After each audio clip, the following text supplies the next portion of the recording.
Alrighty, y'all, it's your boy Zxous, and today we're doing a complete breakdown for Rapi Red Hood. Now, this is not going to be a full guide for the character, but this is just going to kind of be like a full showcase for this character, explaining this character, exactly what she does, her role on the team, different teams for this character, and then kind of showing you guys some of these different teams and how you're basically supposed to use Rapi Red Hood. Now, Rapi Red Hood, in my personal opinion, is the best character in the game, and I did make a video asking you guys, what would you guys want to see more of on this channel? And it seems like a lot of you guys desperately need these types of videos where you guys can come back to these videos once you pull these characters and then try to work out something. So I'm going to explain everything you need to know about Rapi and then showcase some teams for her as well. Now, Rapi is a burst 3 character that has the ability to become a burst 1 character. So in a sense, she's not really a burst 3 and a burst 1 character, but she is, if that makes sense, right? When you use her, her main role is going to be a burst 3, right? But if you guys take a look at her first skill, she will become a burst 1 character of the team if you do not have a burst 1 character on your squad, right? So for example, if my team looked like this, where I have a burst 1 character, a burst 2 character, and then my burst 3 characters, Rapi would be a burst 3 character on this team, right? I would go from Little Mermaid to Crown into then I would go into Rapi, right? That's how it would go. But if my team was like this, where I only have burst 3 characters and then a burst 2 character, once I deployed into battle, Rapi would use her burst 1 effects and she would be a burst 1 and no longer be a burst 3 on this team, right? Because we don't have a burst 1 character on this team at all, it would be physically impossible to use her burst 3 in this sequence on this team. So then it would go Rapi as a burst 1 that would transition into Crown as a burst 2 and then into your burst 3 characters. All right, and remember, when Rapi is as a burst 1 character, she does go on a 20-second cooldown, where if you're using her as a burst 3, she's on a 40-second cooldown. Right, it is possible for her to change into a burst 1 during the battle, but she has to literally, I guess there has to be no burst 1 allies during, like, before the end of a full burst, right? So let's say you use your full burst, right? And within that period of a full burst, your burst 1 character dies. By the end of a full burst, there has to be no burst 1 characters alive. Then Rapi will change into a burst 1 character mid battle, but that's kind of hard to do. It's not really now with Little Mermaid, since you're kind of always in a full burst. So if your burst 1 does end up dying, which is Little Mermaid, I guess, in that sense, then Rapi would change into that burst 1 mid game. But other than that, if you are going into the battle with a burst 1 character, Rapi is going to be a burst 3. If you're going into the battle and your team does not consist of a burst 1 character, Rapi will be your burst 1 character. So that is how you can maximize her ability, by using her as a burst 1 or a burst 3, right? So that's just remember that from her first skill, right? When you do use her as a burst 1, she does get different effects than her burst 3, obviously. When you use her as a burst 1, she ends up getting cooldown reduction for your burst skill, which is great for the entire team. It's kind of the same thing Little Mermaid has, where, you know, when entering a full burst, cooldown of your burst skill just boom, goes down instantly, and then it helps you get back into your burst skill faster. That's a really good ability. And then she does give an attack damage buff of 7%, which is helping your team get stronger, right? And attack damage buff is just making them do a lot more damage, right, than what they were doing before, right? It's kind of self-explanatory there, right? And then if you're not using her as a burst 1, she would just give herself buffs, where she will give herself an 83% attack buff, right? So this is if you're using her as a burst 3 character and you enter a full burst, herself will get a 83% attack buff, and then damage interruption parts will be increased by 42% for 10 seconds, right? So if you use her as a burst 1, she's kind of supporting the entire team. If you use her as a burst 3, she's kind of just supporting herself and doing all the damage, right? Now, another cool thing about this character, right, is obviously the fact that she's an overspec Nikke. So if you don't know what an overspec Nikke is, basically they're a regular character that is part of the Elysion, Mistless, or Tetra class, right? Or even, I'm gonna assume, a abnormal class as well. We don't know much about that one yet, but it's basically one of those 3 classes who have the powers of pilgrims, right? So Mihara is another overspec character as well that's currently out as well. That's like another example, right? But Rapi's an Elysion character, but she has the power of a pilgrim, being Red Hood, obviously. So if you guys notice here, and her skill 2, it says at the start of battle, affects self. Damage apply a strong element to ally code enemies continuously. What that means is that she is type advantage against electric code enemies, right? Now, because she's a fire code character, she's going to guarantee be type advantage against wind types as well. So if you use her as a fire character and you're fighting wind enemies, she's going to have type advantage. If you're using her as a regular character and you're fighting electric enemies, she's going to have type advantage due to her skill 2. So she has type advantage against wind characters because of her actual typing, and then type advantage against electric characters because of her skill 2, right? And then remember, this all goes to herself, not the entire team, but projectile attachment damage, which is her own ability. She will give herself a increase at level 7. It's 131% continuously. And then also the explosion damage, which is going to basically be like explosion range. Which you probably know more about that from rocket launcher characters, how they have the explosion range. I don't know if it's called explosion range. Let me take a look. I need to go back to Laplace to see what the actual name is. So it's called explosion radius, right? It's basically means like the explosion damage is going to become bigger, right? So when you shoot a rocket, for example, and it explodes, the radius of that explosion will become bigger. That's what it means when it says projectile explosion damage, right? By 86% means it's covering more enemies on the screen because it's basically bigger. And then the actual damage of the projectile attachment, so let's say the rocket Rapi shoots for that projectile attachment damage is increased by 131%, so the initial damage, and then the explosion effect after that is going to be increased by 86% at level 7, which means the range is going to become bigger, which is going to be affecting more enemies basically, right? So that's what that means, and we're going to get more into that in a second, right? But basically after 120 normal attacks, she will launch projectables or attachable projectiles that attach to hit locations when entering a full burst. The projectiles explode, right? So she's just going to be, it's kind of like a sticky bomb. She's putting sticky bombs on characters, and then when you enter a full burst, they're going to deal damage, right? It's going to deal damage of 75% of final attack damage, and then the explosion damage of that is going to be 75% again of final attack, right? And the ammo capacity is just increased by 1 round, I guess. So remember that, right? That's from her skill 2. And because of her skill 2, if you were to use her as a burst 1 character, she would be a lot more powerful, right? Than other burst 1 characters. Just because of her skill 2 alone, she's going to hit harder than a lot of the characters in the game as a burst 1 character. So that's the main reason why a lot of people would actually want to use Rapi as a burst 1 as well, because her supports as a burst 1 is very, very good, and because of her burst or her skill 2, she's still going to perform very, very, very powerfully in terms of damage as a burst 1 character from her skill 2, right? And then her burst skill, basically if she's a burst 1 character on the team, the explosion radius for her projectile damage is going to be increased by 100%, which is even more enemies that's hitting, and then the cooldown of her burst skill goes down by 20 seconds, making it that it's now a 20-second cooldown or burst skill rather than a 40-second burst skill.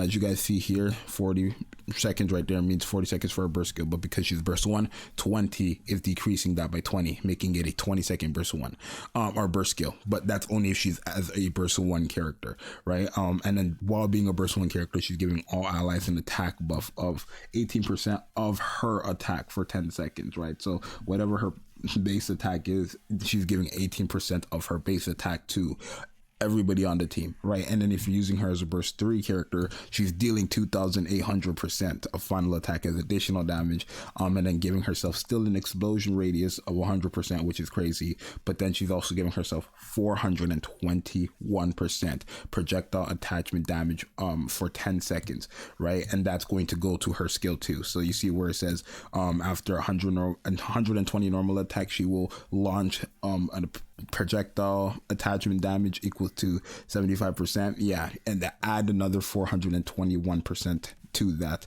from her burst skill if you use her as a burst 3, right? And then it says skill 2 attachable projectile trigger count goes from 120 normal attacks to 60 normal attacks. So if you use her as burst 3, this skill 2 during her burst skill is no longer going to be 120, it's going to be 60. It's going to require 60 normal attacks to proc this, not 120. So that's what you need to remember when it comes to Rapi. Her main role on the team is that she is technically a DPS at all times. Like, her role, no matter what you're using her as, a burst 1 or burst 3, her role is to be a DPS at all times. But if you do use her as a burst 1, you are giving more supports to the team than if you're using her as a burst 3. If you use her as a burst 3, you're not getting any supports towards the team realistically, where if you use her as a burst 1, you are getting very valuable supports, right? I think an attack damage buff and an attack buff that she gives on her burst skill, and then cooldown reduction for everybody on the team for their burst skills is very, very, very, very good.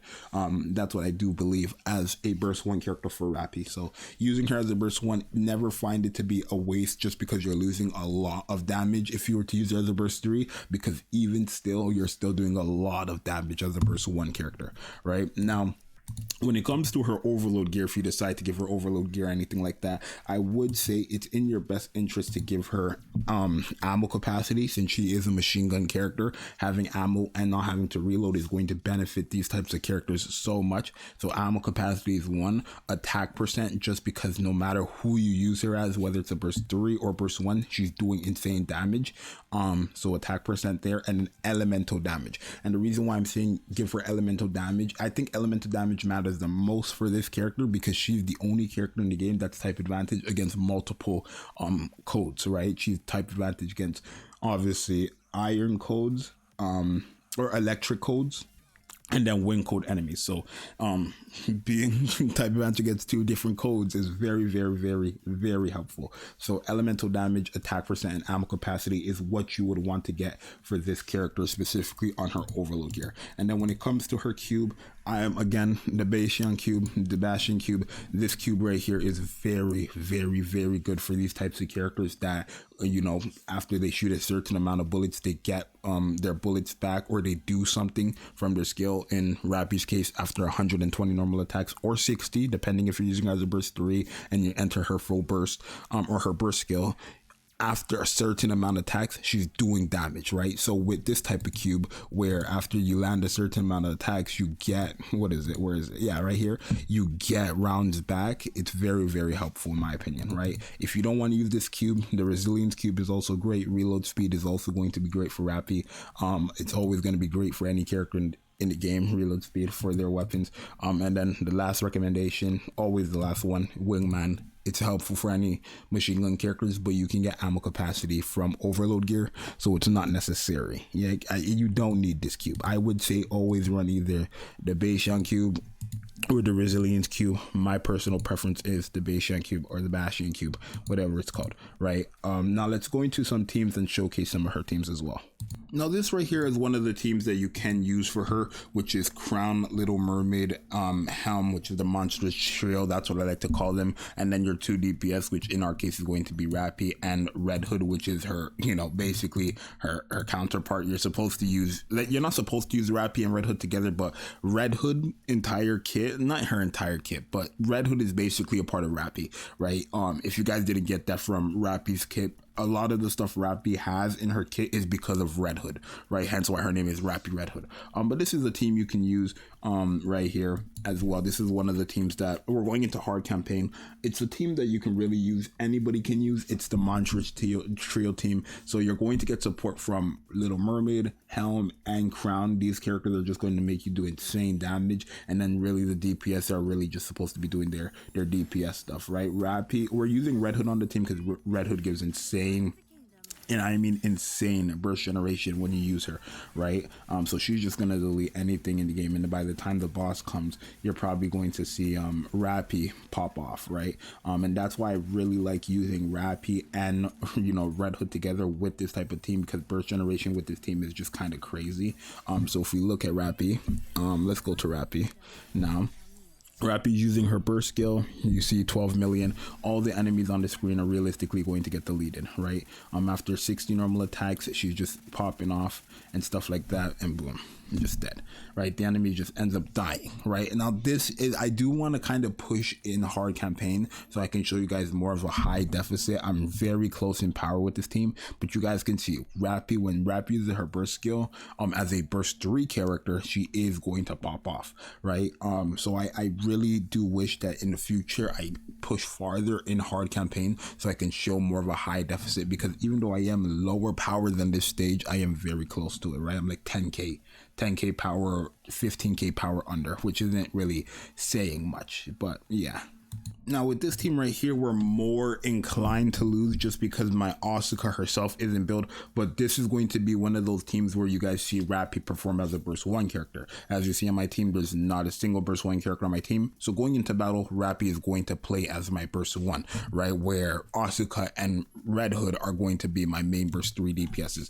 Rapi is not going to be my burst 3 DPS, but you guys are actually going to see in this run how powerful Rapi is as a burst 1 character. I'm going to show you guys the damage of her, right? My Asuka does not have gear, unfortunately, so she might die, but I do have Red Hood to kind of protect us. We are down by I think 100k power on this team, which is cool and all, but again, that's mainly because of, I want to say, Grave and Asuka, right? Grave is buffing up Red Hood with her pierce damage buffs and stuff like that, and then obviously we have cooldown reduction with Rapi, which is great and stuff like that. So Asuka is going to perform here. Helm is to heal Asuka because Asuka gives herself a crazy attack buff if she gets healed, which Helm is doing. And then with the pierce buffs we're getting from Grave and stuff like that, of course Asuka died. It's just natural. She has no gear, nothing like that. Of course she died. It's okay, right? I'm not too worried about it, because now we go back in. Rapi, great. Grave, great. Red Hood, great. Now if you're wondering, it's Zxous, if we use Rapi as a burst 1 and then, well, I guess no, it's physically impossible to enter a burst 3 with Rapi. If you're wondering, can Rapi go from burst 1 to burst 3 mid battle? It's impossible, because the moment she becomes the burst 1, there's no other burst 1 on the team. So the only way she can go into burst 3 is, there's no way, because it's either she dies or she's alive as a burst 1, right? But if you guys take a look at Rapi here, you guys are gonna notice Rapi did the second highest damage, right? Which is just how it's supposed to be, right? Because she's just that powerful. So that's another team for her. Now this is the Ultra team, the team that I like to use for Ultra all the time, where I use Rapi as a burst 1, and then my main DPS are obviously Red Hood and Laplace. The reason why I like using this team is because obviously, as you guys remember, Rapi is type advantage against anybody who's electric. If you guys take a look right here at the top, Ultra is an electric character, so everybody here is type advantage, right? The only thing is I'm never able to get to stage 9 with this team, just because I don't have this team built for Anomaly interception. Like, I don't have any teams built for Anomaly interception besides my Kraken team, right? And that's something that, you know, that's on my own fault. I should have already had them built and stuff like that, but I just started building, not just now obviously, but I've recently, like maybe a few months ago, started building my team for Anomaly interception and stuff like that. But this entire team is type advantage, so I'm not too worried about anything like that. I cannot get that high on this team or with this team for this stuff, again, just because none of my characters have elemental damage. I just really gave them overload gear and left, and that's because I had all these characters built prior to Anomaly interception being built, right? And I personally, I'm like, I didn't really care for elemental damage before they, you know, decide to drop this Anomaly interception. Like, I'm just gonna keep it honest with you guys. I did not decide to build any of my characters, right? I didn't have to block right there either, right? That first attack before the, you know, vomit of poison or whatever, I did not need to attack because I had my shield up, I did not need to block because I had my shield up from Crown. But it's fine. I don't have a healer with this team, which is the only thing I don't like, because I'm guaranteed to lose damage, which is why, you know, sometimes people don't really use this team. Helm is very good for this team because she guaranteed has damage taken. What's it called? Damage taken increase on the enemy. It's just a permanent thing, which helps the team big time. Laplace is probably dead here. Oh yeah, she's dead, right? And that's kind of like the only thing the only reason why I need to change my team, or at least have it be stronger, because I have no healers on this team, you know what I mean? So by the time I could have covered there and just had my cover be, you know, attacked, rather than, you know, just letting Laplace take all that damage. I could have done that, but I just didn't because I was talking. But yeah, basically this is my team for Ultra. I'm just gonna go back in there. I know I can't get the stage 9 clear, so I just want to go back in there to show you guys you know, basically the team I like using and stuff like that. Again, I do want to start building my teams. I'm currently working on, I believe, on my fire team, because I've already done my Kraken team. Because I guess before I had the gear for overload gear and stuff like that, but now I don't. And I'm noticing like I'm not getting the gears as much because I'm not doing other stages than Kraken, which gives you custom modules and stuff like that. So it's very, very important to have all these teams built. And that's my own fault. Like here, I'm not going to cover because we have a shield up, right? Boom. We're not going to take damage. It's just going to be our shield, right? Here is where I'm going to need to cover, right? I need to cover here. We used our burst skill, which was a mistake. No, we're good. We're good. It was Rapi used her burst skill, right? It was Rapi that used her burst skill, so I'm not worried. Or not Rapi. Red Hood used her burst skill, right?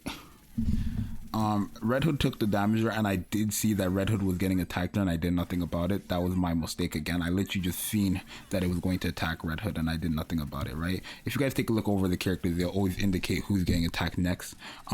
So like for example, Laplace getting attacked next, I'm gonna cover with her so that her cover takes damage and not her, right? I didn't need to cover with the whole team. I could have just covered with her. Realistically, like these are little things, and I'll make guides about these types of bosses and stuff like that to help you guys understand it more, right? I just cannot beat it because of the gear and the gear of my team. But Ultra is really easy, right? When you see these bosses, or what is it called, these enemies and stuff like that. Oh, are we gonna break that in time? Yes, we are. Remember, Rapi, I believe, used herself damage interruption parts or something, right? Okay, the enemy is right there. Okay, dead. This right here, we have a shield, so I'm not too worried about it whatsoever. Boom, right? Crown shield kind of replaces all that stuff, right? And then with the poison stuff right here, we want to cover, right? We want to cover when he does the poison or whatever. But you guys can kind of see, right? I know I'm really just talking about how Ultra works and at this point and stuff like that. But okay, here we're definitely gonna fail. I can tell you that right now. Boom. I guess not, because I believe it's just a 2 and you're done, literally. But yeah, I'm just gonna pause it here because we're not gonna win after this point because nobody has elemental damage on this team or anything like that. But yeah, that's how Red Hood works basically, or Rapi Red Hood, my bad.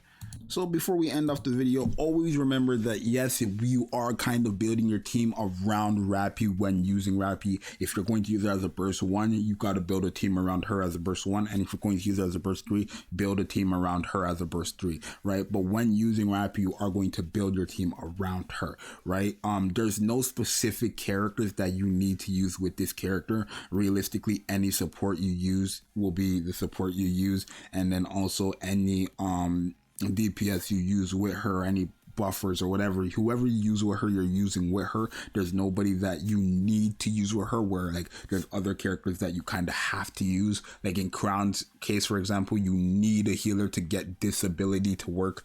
You know what I mean? Rapi doesn't have none of that, right? So you can use realistically whoever you want, but if you want an actual functional team, it is in your best bet to use, you know, supports. Like Crown is a great support for your burst 2. Crown is always a great option. You can use her with the masked and anchor characters, right? The maid twins or whatever. You can use her with Noir and Blanc if you really want to. You can use her with Grave, which I always find to be a great one. Grave, right? Grave as the burst 2, Rapi as the burst 1, and then your burst 3 characters being the Pierce characters. I always find that to be great. It's really up to you guys, right? There are websites like Pridewin, or even I think nikkethegoddessofvictory that help you guys with team comps if you do need that. But hopefully some of the team comps that I showed you guys in this video were helpful, right? So for my first ever time doing these videos that you guys did request of, do let me know in the comments how I did do. Let me know what there are things that you want me to improve in terms of discussing or talking about when it comes to these characters. But hopefully this full-blown definitive guide, whatever showcase for Rapi, was helpful for any of you guys. It's going to be your boy Zxous, and I'm out later. Peace.